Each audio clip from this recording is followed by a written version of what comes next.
और से सबसे पहला सवाल, जिस प्रकार से हमने देखा जोगेश्वरी का मामला नॉर्थ वेस्ट बीट को लेकर काफी घमासान मचा, राहुल गांधी हो एलन मस्क ने ईवीएम को लेकर सवाल उठाया, किस तरह उसको देख रहे हैं? अभी देखो एलॉन मस्क जो है वो आर्टिफिशियल इंटेलिजेंस और रोबोटिक्स पे बहुत बड़ा नाम है। उनका हजारों करोड़ का लाखों करोड़ का इन्वेस्टमेंट उस क्षेत्र में वहां पे होता है। अगर ऐसा व्यक्ति ईवीएम के बारे में एक आध ऐसा कमेंट करता है कि जिसमें हम कंफ्यूज हो जाएगा, ईवीएम के बारे में वहां पे कंफ्यूजन क्रिएट हो जाए, तो बहुत बड़ी बात है। तो मुझे लगता है कि वो स्टेटमेंट या वो कमेंट लाइटली नहीं लिया जाएगा। और दूसरी बात, इलेक्शन कमीशन और ये जो हमारा सरकार है, ये देश का जो सरकार है अभी का, वो साथ में बैठते हुए जो भी विरोध के एमपीज है या पक्ष है उनको साथ में लेते हुए ये जो ट्रांसपेरेंसी है वो ट्रांसपेरेंसी संभालते हुए इसका इन्वेस्टिगेशन करना चाहिए इन एलॉन मस्क के स्टेटमेंट के बारे में। क्योंकि बम्बई में जो हुआ, जिसके बारे में आपने प्रश्न किया था, वहां पे भी बहुत अलग अलग चीजें हुई, ऐसे लोग कहते हैं कि वहां पे जो आरओ थी, उनका मोबाइल था, वो मोबाइल लेके बाहर जाती थी और स्टार्टिंग में 650 का लीड ये उद्धव ठाकरे साहब के पक्ष को मिला, बाद में वो कम हुआ, तीसरी बार तो वो उनका उम्मीदवार वहां पे हार भी गया। तो ये जो चीजें है उसके कारण कंफ्यूजन बढ़ जाता है। कंफ्यूजन बढ़ जाता है तो लोगों का लोकशाही या जो डेमोक्रेसी है उस पर से विश्वास निकल जाता है। तो इलेक्शन कमीशन और सरकार की जिम्मेदारी है कि ये विश्वास न उठ जाए। अगर कंफ्यूजन हो तो क्लियर हो जाए। उसके लिए जो भी आगे जाते हुए रणनीति करनी हो, जिसके विपक्ष के लोगों को विश्वास में लेते हुए एक ट्रांसपेरेंट प्रोसीजर करके एक फैक्ट चेकिंग या क्रॉस चेकिंग करने की जरूरत है। जिस तरह से विपक्षी बात करें, नाना पटेल ने मांग की कि ईवीएम हटा के बैलेट पेपर से चुनाव करना चाहिए, क्या आप इस प्रकार की मांग करते हैं कि बैलेट पेपर से चुनाव हो?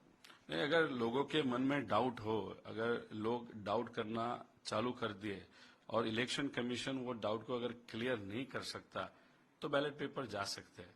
लेकिन अगर डाउट को क्लियर कर सकते हैं, लेकिन क्लियर करने के लिए सिर्फ दिखाने के लिए नहीं करना चाहिए। एक्चुअली जब तक हम सेटिस्फाई न हो जाए, मतलब जो विपक्ष के नेता है या खासदार है या जो पक्ष है, उनको उस मशीन के साथ उसको चेकिंग करना हो, उसके साथ खेलना हो, समझ के ये हो सकता है कि ये नहीं हो सकता, जब तक, और जब जो साइंटिस्ट है या जो टेक्निकल लोग है जो नॉन पॉलिटिकल है, उनको भी वहां पे संधि देनी चाहिए। और ये सब करने के बाद अगर कंक्लूजन से निकाले नहीं ईवीएम को कोई भी मैनिपुलेट नहीं कर सकता, तो ईवीएम पे हम इलेक्शन लड़ सकते हैं। लेकिन अगर वहां पे कंक्लूड हो गया नहीं हम मैनिपुलेट कर सकते, तो हमको वापस पेपर पे जाना चाहिए।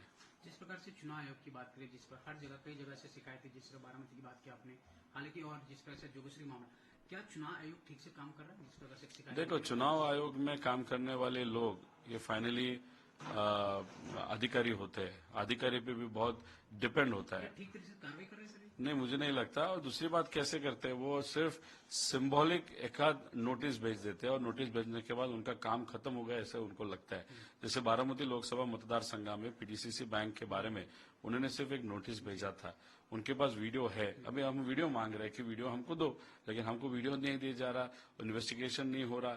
तो ये जो चीज है कि सिंबॉलिक पद्धति में जहां पे सिर्फ दिखाने के लिए हाँ मैंने नोटिस भेजा, अरे वो नोटिस भेजने के बाद कार्रवाई की क्या की वो तो बताओ, वो नहीं वो कर रहे। मतलब उसके कारण हमको लगता है कि ये सिर्फ मेकअप कर रहे, लेकिन जिस तरीके से काम करना चाहिए वैसे वो कर नहीं पाते।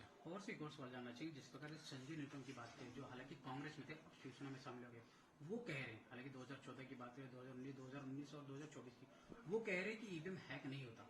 उनके इस बयान को आप किस तरह देखें? जिस तरह से विपक्ष सवाल उठा रहे ईवीएम हैक की बात कर रहे, लेकिन निरुपम अब कह रहे हैं कि ईवीएम हैक नहीं होता। अभी जो व्यक्ति रोबोटिक्स में बहुत बड़ा है, जो व्यक्ति आर्टिफिशियल इंटेलिजेंस में दुनिया में सबसे बड़ी इन्वेस्टमेंट करता है, अगर वही व्यक्ति अमेरिका में बैठे हुए वो कमेंट करता है कि ईवीएम हैक हो सकता है, तो अभी संजय निरुपम और ये जो लोग हैं, तो उससे तो वो बहुत बड़ा बंदा है ना उस क्षेत्र में, ठीक है, ये राजनीति में बहुत बड़े रहेंगे।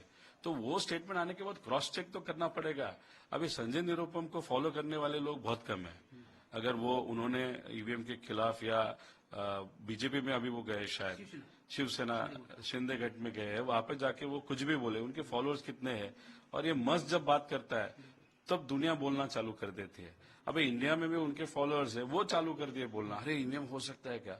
और वोटर्स के बीच अगर कंफ्यूजन क्रिएट किया जाए तो वो कंफ्यूजन क्लियर करने की बहुत जरूरत होती है। यही इलेक्शन कमीशन का काम है। अभी वो कंफ्यूजन कैसे क्लियर कर सकता है? तो वो मशीन को लेके सब जो विरोध में जो इंडिया आघाड़ी के जब सब पक्ष है या एनडीए के भी साथ में मिलते हुए एक प्रोसीजर करनी चाहिए ईवीएम चेक करने के, और जिसमें जो साइंटिस्ट हो जो भी हो, इलॉन मस्क का भी अगर एक आध साइंटिस्ट हो वो आ जाए और उसको दिखाना पड़ेगा ये कैसे हैक कर सकते हैं, और इलेक्शन कमीशन को दिखाना पड़ेगा ये कैसे हैक नहीं हो सकता। अगर इलेक्शन कमीशन वहां पे जीतती है तो हम खुद सत्कार करेंगे और अच्छी चीज है, हम इलेक्शन कमीशन के माध्यम से ईवीएम पे इसके आगे के इलेक्शन लड़ेंगे। आप और से एक और सवाल जान लें। पश्चिम बंगाल में आज सुबह रेल हादसा हुआ, लगभग 7 से ज्यादा लोगों की मौत हुई, 60 से ज्यादा लोग घायल हुए। इस हादसे को आप किसी दो ट्रेन आपस में टकरा गई।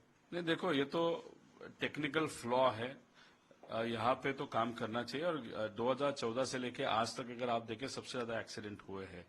और दूसरी बात, ये जो नए नए चीजें जो ला रहे हैं, जैसे कि इन्होंने वंदे भारत लाई, अच्छी चीज है, लेकिन वंदे भारत आने के बाद जो बाकी रेलवेज है जिसके टिकट्स कम कीमत में दिए जाते हैं लोगों को, वो डिले होना चालू हो गए।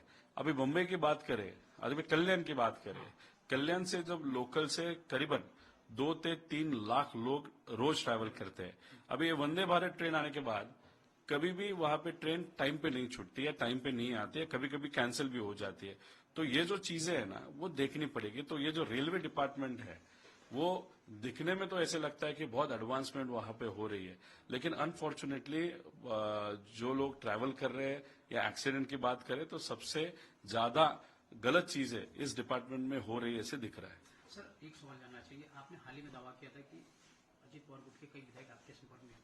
एक्चुअली कितने विधायक आप लोग के संपर्क में, अब कब तक आप लोग के जो हम तो स्टार्टिंग से कह रहे हैं कि 18 से लेके 19 तक है। अभी देखो ये अधिवेशन होगा, अधिवेशन में फंड उस कॉन्स्टिट्यूंसी को दिया जाएगा, और जब फंड दिया जाता है तब सब साथ में मिलके वहां पे अजित दादा रहेंगे। अगर एक आध आमदार या एमएलए आज आ जाए तो वहां पे फंड नहीं मिलेगा, तो ये जो चीजें होगी तो शायद बहुत सारे आमदार कहेंगे या कह रहे हैं कि एक बार अधिवेशन हो जाने दो, फिर उसके बाद हम निर्णय लेंगे। आखिरी सवाल, बात करते विधानसभा चुनाव, लोकसभा चुनाव में देखा किस प्रकार से महाविकास आघाड़ी ने काफी अच्छी जीत हासिल की है, लेकिन अब लोग विधानसभा चुनाव की बात करते हैं, कितनी उम्मीदें हैं, कितनी सीट में से कितनी सीट और कितना एनसीपी सीट मांग रही है? नहीं, हमको तो ये कॉन्फिडेंटली मालूम है कि हम 200 के आगे महाविकास आघाड़ी करके हम जाएंगे, सत्ता महाविकास आघाड़ी की आएगी।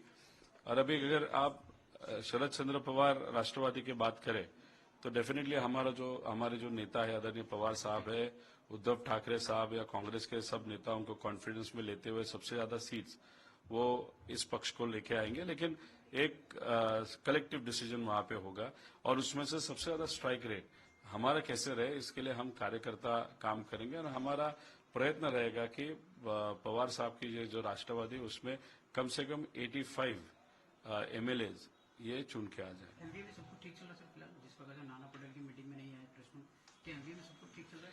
देखो, राहुल गांधी जी महाविकास आघाड़ी के साथ है, उनके मार्गदर्शन में देश लेवल पे इंडिया मतलब कांग्रेस की तरफ से राहुल गांधी जी हो या खड़गे साहब वहां पे टच में है, और उद्धव ठाकरे साहब खुद की पार्टी है, पवार साहब वहां पे है। अभी ये जो कॉम्बिनेशन है वो टूटने वाला नहीं। पटोले साहब का कुछ उस दिन व्यक्तिगत कुछ प्रॉब्लम था, इसलिए महाविकास आघाड़ी जबरदस्त है। प्रॉब्लम किसमें है तो वो महायुति में, वहां पे जाके आप चेक करो। धन्यवाद सर। धन्यवाद।